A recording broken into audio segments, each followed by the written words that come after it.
Okay दोस्तों, तो आज की इस वीडियो में हम ये डिस्कस करने वाले हैं कि आपसे इंटरव्यू के दौरान कौन कौन से क्वेश्चंस पूछे जा सकते हैं। बिकॉज बहुत से लोगों को नहीं पता होता है कि इंटरव्यू में कौन कौन से क्वेश्चन पूछे जा सकते हैं, और जब वो इंटरव्यू देने जाते हैं और उनसे क्वेश्चन पूछा जाता है वो कंफ्यूज हो जाते हैं कि उन्होंने उन क्वेश्चंस का रिप्लाई किस तरह से करना है।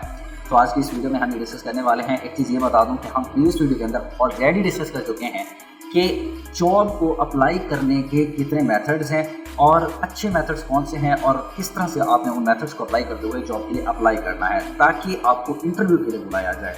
सो पहला मेथड जो हमने डिस्कस किया था वो था ऑनलाइन अप्लाई का, किस तरह आपने ऑनलाइन अप्लाई करना है। दूसरा मेथड था ऑफलाइन, मीन्स के फिजिकली डोर बाई डोर जाकर आपने अपनी CV को सबमिट कराना होता है। और तीसरा होता है बगैर अप्लाई के वॉक इन इंटरव्यू के लिए आपने जाना होता है। सो तीनों मेथड हमने डिस्कस कर लिए थे। अब आपने अप्लाई कर लिया जिस तरह भी, तो अगर आप ऑनलाइन अप्लाई करते हो, जब आपको इंटरव्यू के लिए बुलाया जाता है तो बुलाने से पहले एक कॉल इंटरव्यू होता है। आपको एक कॉल आएगी तो आपने उसको रिसीव करना है और जो आपने CV उनको सेंड की होगी ऑनलाइन। सो सबसे पहले उस CV में जो कुछ भी लिखा गया है, ईच एंड एवरीथिंग, आपका नाम, आपकी डेट ऑफ बर्थ, हर चीज़, हॉबीज़, कुछ भी नहीं छोड़ेंगे। वो एक एक चीज़ आपसे पूछेंगे। मीन्स के आपने अपनी CV में लिखा आपका नाम, आपकी जो फील्ड थी, आपकी जो डिग्री थी, आपकी जो एक्सपीरियंस था, इवन के एक्सपीरियंस में जो आपने कुछ शॉर्ट टर्म वर्ड्स यूज़ किए हैं उनकी एब्रीविएशन भी पूछ सकते हैं, उनकी एक्सप्लेनेशन भी पूछ सकते हैं। और इसके अलावा आपकी जो सॉफ्ट स्किल्स हैं और जिनके ऊपर आपकी अच्छी ग्रिप है उन स्किल्स के बारे में पूछेंगे। मीन्स के CV में कुछ भी होगा, डेट ऑफ बर्थ के बारे में पूछेंगे। इवन के मुझसे भी पूछा गया था डेट ऑफ बर्थ के बारे में कि डेट ऑफ बर्थ आपकी इतना क्यों है।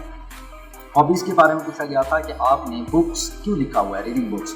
आपने ये क्यों लिखा हुआ है कि आपको व्लॉगिंग का शौक है। आपने ये क्यों लिखा हुआ है कि आपका फील्ड ऑफ इंटरेस्ट इसमें क्यों है। आप यहाँ पर क्यों आए हो दुबई में, आपका मेन पर्पस क्या है। एक क्वेश्चन का आपसे आंसर पूछा जाएगा। सो आपने अपने माइंड में लास्ट में ये रखना है कि CV में जो कुछ भी लिखा होगा वो आपके कॉल इंटरव्यू के दौरान आपसे पूछा जाएगा। दूसरा, जब आपको कॉल इंटरव्यू के लिए सब डिटेल वो कलेक्ट कर लेंगे उसके बाद आपको फिजिकल इंटरव्यू के लिए बुलाया जाएगा। अब फिजिकली इंटरव्यू के लिए जब आप पहुंचते हो तो वहां पर पहुंचने के बाद आपसे सेम यही चीज़ें पूछी जाएंगी। आपकी फील्ड से रिलेटेड जितनी भी चीज़ें हैं उनके बारे में कुछ क्वेश्चंस पूछे जाएंगे। ज़्यादा मुश्किल नहीं होते, ईजी होते हैं क्वेश्चंस, और आपने बिल्कुल स्ट्रेस फ्री होकर, ईजी होकर उनका रिप्लाई करना है। और हर क्वेश्चन का आंसर आपने मुस्कुरा कर देना है। आपने कंफ्यूज नहीं होना, डिस्ट्रेस नहीं होना और कोई भी स्ट्रेस नहीं लेना। आपने एक तरह से आपने बिल्कुल ईजी होकर उनके रिप्लाई देने हैं। कोई मुश्किल क्वेश्चन नहीं होते। इवन कि CV में जो आपने सब कुछ लिखा होता है, आपको तो पता होना चाहिए कि CV में आपने क्या लिखा है, एंड CV आपने खुद ही बनानी है। इससे आपको बेनिफिट ये हो जाएगा कि आपने जो CV के अंदर लिखा होगा आपको ऑलरेडी याद होगा, और CV को अच्छी तरह से याद कर लें कि आपने CV में क्या लिखा है। आपको एक एक चीज़ के बारे में पता होना चाहिए। बिकॉज क्योंकि कुछ लोग ऐसे होते हैं वो CV बना लेते हैं और उनमें उन्हें नहीं पता होता हमें लिखा क्या है।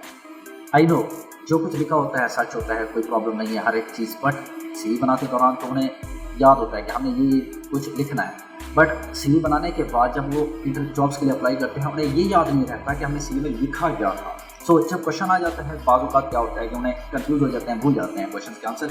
सो आपने लास्ट में अपनी CV को अच्छी तरह से देख लेना है जाने से पहले कि उसमें आपने लिखा क्या है बेसिकली, और फील्ड के हवाले से भी आपको अच्छा खासा नॉलेज होना चाहिए ताकि आप अच्छी तरह से उनकी रिप्लाई कर सकें।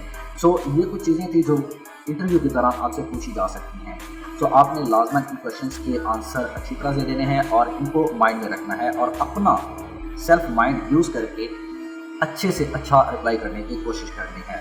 अब जब आपने इंटरव्यू दे दिया, देने के बाद आपसे जब पूछा जाएगा कि आप सैलरी कितना लेंगे, तो एक चीज़ आपने माइंड में ये भी रखनी है कि सैलरी का आपको पता होना चाहिए कि मार्केट में इस फील्ड की, इस डेजिग्नेशन की, इस एक्सपीरियंस की बेस के ऊपर क्या डिमांड चल रही है। तब आपने उसको कहना है कि इतनी सैलरी मैं लेना चाहता हूँ। एंड देन एक क्वेश्चन ये पूछ लीजिएगा कि आप कितनी ऑफर करना चाहते हैं। तो इससे बेनिफिट ये हो जाएगा कि कम्युनिकेशन में आपको भी एक अंदाज़ा हो जाएगा कि जो भी कंपनी आपको हायर करेगी वो या उसका बजट कितना है। तो इस हिसाब से आप देख लीजिएगा कि आपने उस जॉब को अगर तो हंट कर लिया है, ज्वाइन करना है कि नहीं करना। एंड फर्दर जितने भी क्वेश्चंस हैं मैं आपको ऑलरेडी बता चुका हूँ, आपने अपने माइंड में रखने हैं और इंटरव्यू की तैयारी अच्छी तरह से करनी है। सो नेक्स्ट वीडियो में मुलाकात होती है। ये वीडियो आपको अच्छी लगी होगी, सो इस वजह से आपने इस वीडियो को लाइक करना है, कमेंट करना है, शेयर करना है, दोस्तों के साथ लाजमी शेयर करो। सो अगली वीडियो में मुलाकात होती है। कोई क्वेश्चन हो कमेंट बॉक्स में पूछ सकते हो।